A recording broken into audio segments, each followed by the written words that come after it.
Hello everyone, అందరూ ఎలా ఉన్నారు? ఈ వీడియోలో ఏంటంటే నా మార్నింగ్ టు ఈవినింగ్ రొటీన్ అయితే షేర్ చేస్తాననమాట. ఎండలు అయితే బాగా కాస్తా ఉంది కదా! సో, నేను ఈ బాక్సెస్ అంతా నీట్‌గా నైటే వాష్ చేసి పెట్టేశాను. ఇప్పుడైతే ఎండలో పెడతాను. సో, నాకు ప్రతీదీ ఇలా ఎండలో పెట్టుకోవడం అంటే బాగా నచ్చుతుంది. సో, నేను మండే లేదా ట్యూస్‌డే ఈ బెడ్‌షీట్స్ అన్నీ వాష్ చేసేస్తాననమాట వీక్లీ వన్స్. సో, అలాగే ఇది మొత్తం క్లీన్ చేసేస్తాను. సో, మా పిల్లోడు ఇక్కడ ఆడుకునేటప్పుడు అది ఇది తెచ్చుకొని ఇలా పెట్టేస్తూ ఉంటాడు. సో, బుక్స్ అన్నీ గూడా ఒక దగ్గర నీట్‌గా ఇలా వైప్ చేసుకుంటూ ఆర్గనైజ్డ్‌గా పెట్టుకుంటాను. ఇంకా ఈ స్నేక్ ప్లాంట్‌కైతే వీక్లీ వన్సే వాటరింగ్ చేస్తాననమాట. సో, ఇప్పుడైతే ఏం చేయట్లేదు. ఎవ్రీ వెడ్నెస్‌డే మా పిల్లోడు బయట పెట్టి నీళ్ళు పోసేసి మళ్ళీ తెచ్చి పెట్టేస్తాడనమాట. ఒక 1 అవర్ బయట పెట్టేసి. ఇంకా ఈ బెడ్‌షీట్స్, పిల్లో కవర్స్ ఇవన్నీ గూడా తీసేస్తున్నాను. ఇది వాష్ చేసి ఒక 30 మినిట్స్‌లో బయట ఎండబెడతాం గదా! వడియాలు పెడతాం గదా! అలాగైపోతుందన్నమాట. మరవరాని అంత ఎండలు కాస్తా ఉంది. భయంకరంగా ఉన్నాయి ఎండలు ఈసారైతే. ఇంకా ఉగాది తర్వాత రియల్‌గా ఇంకా ఎక్కువ ఎండలొస్తాయి అని చెప్తూ ఉంటారు పెద్దోళ్ళు.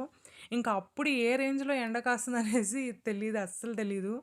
ఇంకా స్కూల్‌కి పోయేసొచ్చే లోపల చాలా టైర్డ్ అయిపోతుందనమాట. చాలా క్విక్‌గా డీహైడ్రేట్ అయిపోతాము. సో, ఎక్కువ వాటర్ తాగాలి. దట్టు మనకు పొల్యూషన్ గూడా ఎక్కువగా ఉంది గాబట్టి, హెల్త్ పైన కొంచెం ఎక్కువ మనము కేర్ తీసుకోవాలనమాట. మెయిన్‌గా పిల్లోళ్ళకి, పెద్దోళ్ళకి ఉంటే. ఆఫ్‌కోర్స్ మనకు కూడా మంచి కేర్ తీసుకోవాలి. అండ్ నేనైతే వీక్లీ వన్స్ లేదా ట్వైస్ ఎలక్ట్రోలైట్స్ ప్యాకెట్ తెచ్చిపెట్టుకున్నాననమాట. ఒక్కసారి ఇస్తాను. అంటే 1 లీటర్‌కి ఒక ప్యాకెట్ అయితే యాడ్ చేసి మిక్స్ చేసేస్తాను. దాన్నయితే ఇస్తూ ఉంటాననమాట. వీక్లీ వన్సే, రెగ్యులర్‌గా ఏమి ఇవ్వట్లేదు. అండ్ ఈ జార్స్‌నంతా కూడా ఇంకోసారి ఇలా నీట్ చేసి రీఫిల్ చేసి పెట్టేసుకుంటున్నాను. సో, ఈ కత్తులు ఇక్కడ ఫ్రంట్‌లో ఉంటే సమ్‌టైమ్స్ సడెన్‌గా ఏదైనా తీసేటప్పుడు గుచ్చుకుంటాయని సైడ్‌లో పెట్టాను. ఇంకా చిన్న నైఫ్ హుక్ పెట్టుకుంటాను దీంట్లో. అందుకు దీన్ని కూడా కొంచెం ఎండలో పెట్టాను వాష్ చేసేసి. అంతా డ్రై అయిపోయింది. నేనైతే సాల్ట్‌ని ఇలాగే అంటే రాళ్ళుప్పు ఉంటుంది కదా! దాన్ని మిక్సీ పట్టేసి ఇలా యాడ్ చేసుకుంటాను. సెపరేట్‌గా నైస్ ఉప్పు అయితే కొనుక్కోను. చాలా అంటే చాలా రేర్ అనమాట. సో, దాంతో ఏంటంటే మైక్రో ప్లాస్టిక్ అయితే మిక్స్ అయ్యి ఉంటుంది అనేసి చాలా న్యూసెస్ వచ్చినాయి గదా! అందుకనేసి. ఇంకా ఈ పిండి జొన్న పిండి, గోధుమ పిండి ఒకేలాగా అనిపిస్తుంది. చాలా కన్‌ఫ్యూజ్ అయితుంది. ఇంక అందుకనేసే ఇలా చిన్న చిన్నగా రాసి పెట్టుకున్నాను. సో, నాకు అర్థమైతే చాలనేసి. ఇంకా ఈ బాక్స్‌లో థర్డ్ బాక్స్‌లో వచ్చేసి దోస పిండి పెట్టుకుంటాననమాట. అవసరమైనప్పుడు తీసుకుంటాను. ఇంకా పైనైతే ఇలా నీట్‌గా చేసేసుకున్నాను. అండ్ ఇంకా సాక్స్‌లో అయితే చాలా దుమ్ము పట్టేసిందనమాట. దీనైతే నేను మషిన్‌లో వేయను. ఇంకా సోక్ చేసి పెట్టేసాను. స్కూల్ నుంచి పిలుచుకొని వచ్చిన తర్వాత వాష్ చేద్దామనేసి. సారీ, స్కూల్‌లో వదిలేసి వచ్చిన తర్వాత. ఇప్పుడు సెకండ్ హాఫ్ కదా! అబ్బా! సాలయిపోతుంది నిజంగానే ఎండలో. అండ్ గ్రేప్స్‌నైతే ఇలా వాష్ చేసుకుంటున్నాననమాట. మార్నింగ్ టీ తాగుదామనేసి పెట్టుకున్నాను. ఇంకా ఈ ఎండలో పోయేసొచ్చే లోపల టైర్డ్ అయిపోతుంది. దాని తర్వాత తాగుదాంలే అనేసి అలానే పెట్టేశాను.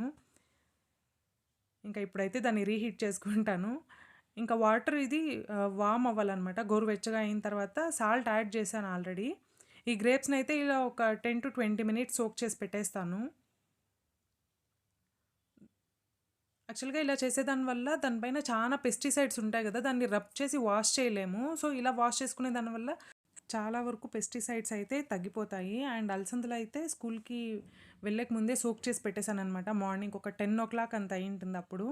సో, మంచిగా సోక్ అయింది. ఇప్పుడు దీనైతే 2 విజిల్స్ అయితే వదిలేస్తాను. అలసందలు పులుసు చేస్తున్నాను. అండ్ టీ అయితే మంచిగా హీట్ అయింది. ఎంత ఎండ కాస్తున్నా అది ఏంటో ఆ టీ తాగబుద్దయితుంది రోజుకొక్కసారైనా గూడా. చాలా సార్లు అవాయిడ్ చేయాలనుకుంటాను గానీ, ఒక టీ తాగేస్తే ఏదో పెద్ద ఎనర్జీ వచ్చినట్లు ఫీలింగు. బట్ అక్కడ అదేం ఎనర్జీ ఏమి ఉండదు డీహైడ్రేషన్ తప్పితే. బట్ ఏం చేసేకైలే. కొంచెం హ్యాబిట్ అయిపోయింది కాబట్టి చాలా వరకు తగ్గిచ్చేస్తున్నాను. ఇంతకుముందయితే 2, 3 సార్లు తాగేదాన్ని. ఇప్పుడు ఒక్కసారి అంతే. అండ్ ఈ స్నేక్ ప్లాంట్ అయితే 2 పాట్లు ఫిల్ చేసి పెట్టాను కదా! మట్టితో పాటు. కనిపిస్తుంది గదా! ఇక్కడ చూడండి బయట ఎంత బావుందో చూడ్డానికి. మా ఇంటి దగ్గర ఈగల్స్ అయితే మంచిగా కనిపిస్తూ ఉంటాయి. చాలా బాగా కనిపిస్తుంది అప్పుడప్పుడు. అండ్ ఈ సాక్స్ అంతా కూడా నీట్‌గా వాష్ చేసేసాను. ఇంకా మా పిల్లోడిని పికప్ చేసుకోవడానికి 5:00 వెళ్ళాలనమాట. అండ్ ఆలోపు ఈ మిగతా పనులన్నీ కూడా ఇలా ఫినిష్ చేసేస్తూ ఉంటాను. ఇంకా బట్టలు కూడా మా పిల్లోడిని పిలుచుకొని పోతాను గదా! అప్పుడే మిషన్‌కేసేస్తాను. ఇంక వచ్చేలోపల ఈ పనులంతా ఇలా రెడీ అయ్యుంటాయి.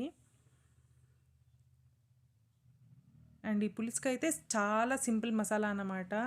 ఇలా ఎక్కువ ఎండలు ఉన్నప్పుడు మసాలాలు చాలా తక్కువ తినాలి అనేసి చాలా వరకు అవాయిడ్ చేస్తున్నాను. జస్ట్ ఒక ఆనియన్, ఒక టొమాటో. పురుగులుంటాయి ఇలాంటి చోట కొంచెం జాగ్రత్తగా చూసుకొని కట్ చేసుకోవాలి. అండ్ కొన్ని తెల్లగడ్డలు, ఎర్రగడ్డ, టొమాటో ఇంతే అనమాట. ఇంతకు మించి ఇంకేం లేదు. అండ్ రైస్ కూడా ఉడుకుతూ ఉంది. అండ్ ఈవెన్ చింతకాయ కూడా వేయట్లేదనమాట. జస్ట్ చాలా ప్లెయిన్‌గా చేస్తున్నాను. అండ్ అలసందలు అయితే మంచిగా ఉడికింది. సో, దీన్నైతే కొన్ని తీసి పెట్టేస్తాను. మా పిల్లోనికి దీన్ని ఆనియన్ ఏసి ఫ్రై చేస్తాం కదా! అదైతే నచ్చుతుంది. మా పిల్లోనికే కాదు మా అందరికీ నచ్చుతుంది. సో, అందుకనేసి కొన్ని ఇలా తీసి పెట్టేస్తున్నాను సాంబార్‌కి తగినంత పెట్టుకుని. ఇంకా దాన్నంతా మిక్సీ పట్టిండేదాన్నంతా ఈ అలసందల్లో యాడ్ చేసేసి జస్ట్ సాంబార్ పౌడర్ యాడ్ చేశాను. ఇంకేం ఉత్తిమిరప పొడి, ధనియాల పొడి ఇలా ఏం యాడ్ చేయలేదనమాట. ఇంకా దీన్నైతే ఒక విజిల్ వదులుకుంటే సాంబార్ అయితే రెడీ. దీంతో పాటు మనం ఇంకా పొటాటో, వంకాయ ఇలా అన్నీ యాడ్ చేసుకోవచ్చు. ఇక్కడ చూడండి పొంగు ఎలా వస్తా ఉందో. ఇది వచ్చేసి ఉప్పుడు బియ్యము. సో, కొంచెం లేట్ అనమాట కుక్ అయ్యేది కూడా. ఒక 30 మినిట్స్ పాటు సోక్ చేసి పెడితే 15-20 మినిట్స్ పడుతుంది ఇది ఉడకడానికి. అండ్ ఈ గ్రేప్స్ అయితే ఒక 20 మినిట్స్ తర్వాత ఇలా తీసేస్తున్నాను. దీన్ని ఇప్పుడు ఇంకోసారి ప్లెయిన్ వాటర్‌లో వాష్ చేసేస్తాను. సాల్ట్ యాడ్ చేసి సోక్ చేసింది కదా! సో, స్కిన్ పైన అంతా చాలా ఉంటుందనేసి ఇలా ఒకసారి వాష్ చేసేస్తాను.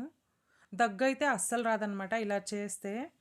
ఇన్‌కేస్ అలానే ప్లెయిన్ వాటర్‌లో వాష్ చేసి ఇచ్చేసానంటే మా పిల్లోనికి దగ్గొచ్చేస్తుంది. అండ్ మార్నింగ్ కడిగి పెట్టిన సామాన్లంతా కూడా ఇలా తీసేస్తున్నాను. అంటే ఆర్గనైజ్ చేసి పెట్టేస్తున్నాను. దాని ప్లేస్‌లో అది పెట్టేస్తే చాలా ఈజీ. ఇంకా కడిగే సామాన్లు కూడా పెట్టుకోవడానికి కూడా చోటు చాలా ఉంటుంది. సో, ఇలా కొద్దిగా సామాన్లు ఉంటాయి కదా! అప్పుడే వాష్ చేసేసామంటే చాలా వరకు షింక్ ఖాళీగా ఉంటుంది. ఇన్‌కేస్ లేదంటే షింక్ నిండిపోయిన తర్వాత వాష్ చేస్తామంటే చాలా ఇబ్బందిగా కూడా ఉంటుంది వాష్ చేయడానికి కూడా.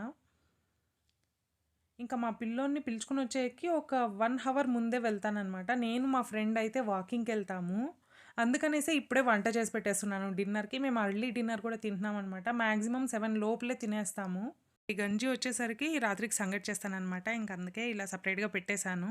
అండ్ మొత్తం ఇల్లు కూడా క్లీన్ చేసేస్తున్నాను. నేను మా ఫ్రెండ్ అయితే వాకింగ్‌కెళ్తాము. సో, అందుకే మొత్తం ఇలా క్లీన్ చేసేసి వెళ్తాను. వచ్చిన తర్వాత మొహం కడుక్కొని తినేకి కరెక్ట్‌గా టైం సరిపోతుందనేసి. అండ్ ఈ వీడియోనైతే ఇక్కడితో ఎండ్ చేస్తున్నా. మీకు ఎలా అనిపించిందో కామెంట్‌లో మెన్షన్ చేయండి. Thank you so much for watching.